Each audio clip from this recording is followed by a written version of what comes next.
Good afternoon, I'm Sean Yao, and this is One News Now. PHIVOLCS is closely watching the activities of three restive volcanoes in the Philippines: Mayon in Bicol, Taal in Batangas, and Canlaon in Negros Occidental. Let's start off with Mayon, which is now on alert level 3.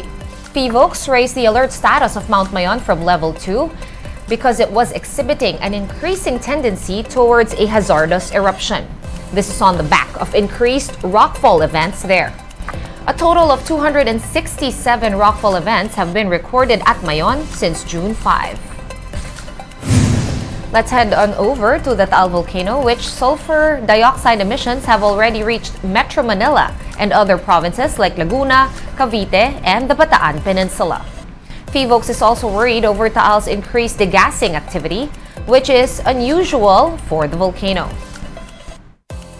Lagi po natin binabanggit to. Kakaiba po itong ugali ng Taal. We are currently at uncharted territory. Kahit po sa historical record, wala po tayong nakikitang mention na meron pong ganitong degassing na behavior ang Taal matapos po ng isang major eruption. Kaya po talaga po nakakagulat yung volume o yung dami po ng asupre na binubuga ng Taal. As for Mount Canlaon, authorities are still prohibiting flights near the vicinity of the volcano due to the risk of volcanic activity. State volcanologists are noting more earthquakes within Canlaon, while sulfur dioxide emissions are also at elevated levels. All three volcanoes, Canlaon, Taal, and Mayon, have been declared by the CAAP as no-fly zones. Moving on now to severe tropical storm Chedeng slightly intensifying as it moves west-northwest over the Philippine Sea. Pag-asa last spotted the weather disturbance some 1,070 kilometers east of central Luzon. It is packing winds of 100 to 125 kilometers per hour. Chedeng is still forecast to remain far from the Philippine landmass, but it could intensify in the next 2 or 3 days and be upgraded into a typhoon by tonight or tomorrow. It could also reach its peak intensity by Saturday. The severe tropical storm is not directly hitting the country, but it could enhance the southwest monsoon, which means heavy rainfalls in some parts of the country. Pag-asa expects Chedeng to exit the Philippine area of responsibility by Monday morning. Let's cross the pond over to North America, where millions of people have been advised to wear N95 masks outdoors as winds laced with smoke from intense wildfires in Canada continue to blow downward. The East Coast in the United States is more vulnerable than others. In New York City, skies were a uniform gray and the air smelled of burning wood. The city's skyscrapers, which can be seen for miles away on a clear day, were rendered nearly invisible. Authorities issued a health warning calling on residents to limit their time outdoors. Some school activities and events in New York have likewise been canceled, postponed, or moved indoors. Officials say there are blazes in nearly all of Canada's 10 provinces and territories.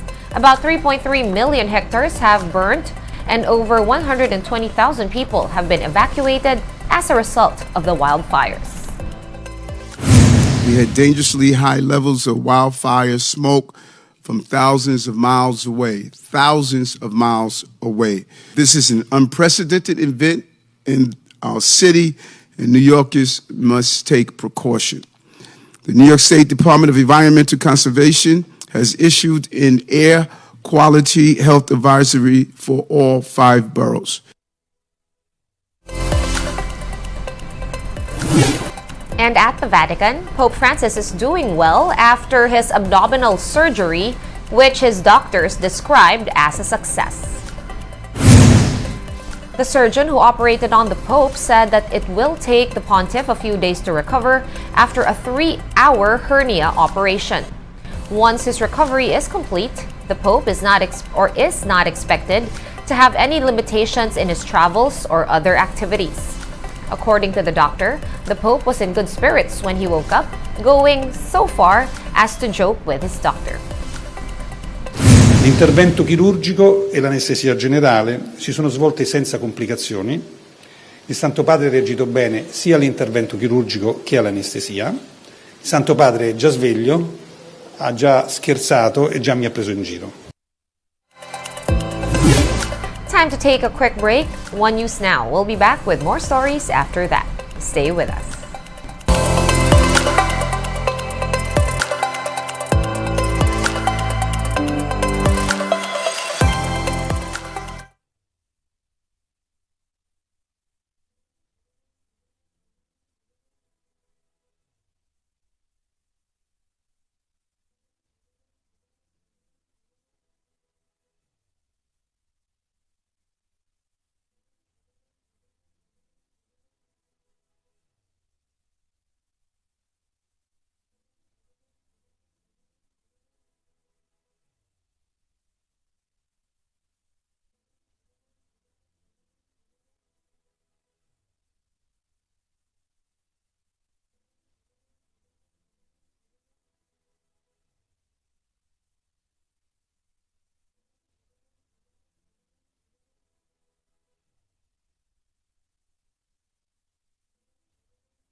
You're still watching One News Now. I'm Sean Yao.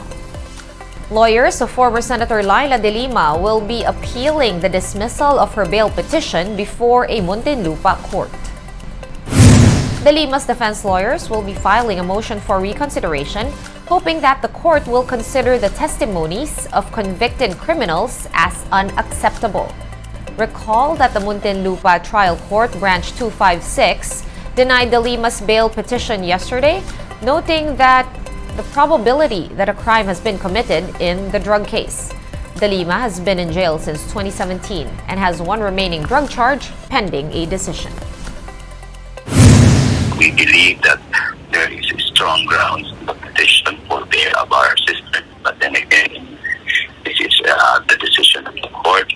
We are saddened. We are hoping to see our sister free very soon. Again, justice delayed, this justice denied. Our sister continues to be denied justice, to continue to be denied her freedom. So we really hope and pray that she will be free very, very soon. Let's now take a quick look at today's other top stories. The Immigration Bureau has assured passengers traveling via NAIA Terminal 3 that there is enough manpower amid reports of overcrowding. The BI says immigration booths in NAIA 3 are always fully manned. The agency attributes the reported long queues to the recent transfer of several airlines from Terminal 1 to Terminal 3. Prosecutors from the Justice Department have summoned suspended Congressman Arnie Teves.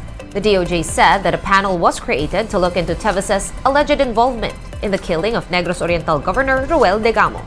The preliminary investigation has been set for June 13. Teves, whose whereabouts remain unknown, has refused to return to the Philippines despite several warnings and sanctions from the government.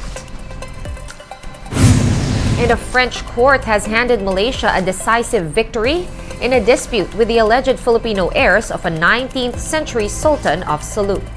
The Paris Court of Appeals found that the arbitral tribunal that heard the petition filed by the heirs did not have jurisdiction over the case. The alleged heirs are seeking to seize state assets around the world to enforce a 14.9 billion peso arbitration award that they won against Malaysia. Following this recent overturn, the Paris court will also be annulling this multi-billion award.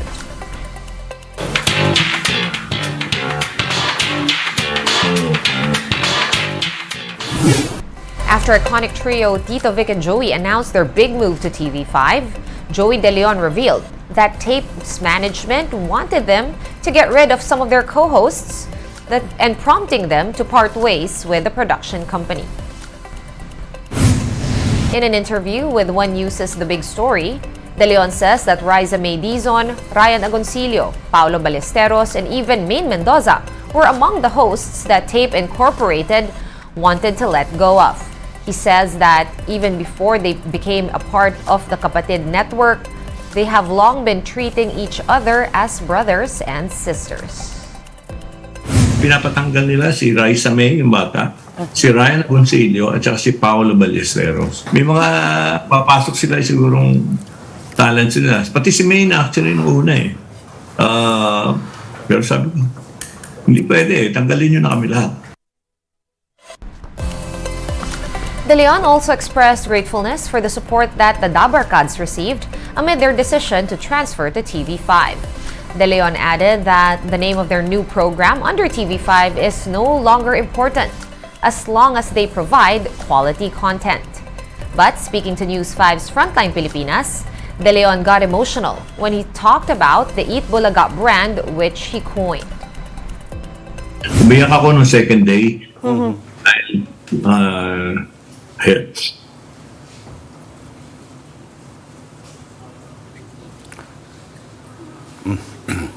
Sorry. Natutuwa to. Iyakin talaga ako eh. Nagulat nga kami. Sabi ko nga kay Tito, ano ba to? Kung kailan tayo tumanda, doon tayo pinag-usapan. Kaya sabi ko, to, ayos din to. Ito, tayo na ang pinakamagandang halimbawa ngayon na may mga pinagkakadandaan. At saka kaya naiiyak, Julius Cyril. Kasi ako yung nakaisip ng title eh. Opo. Ngayon ko pag-iayabang. Pero hindi ako kumibo. Sabi ko, sige. One News Now will be back at 3 p.m. I'm Sean Yao. We are One News.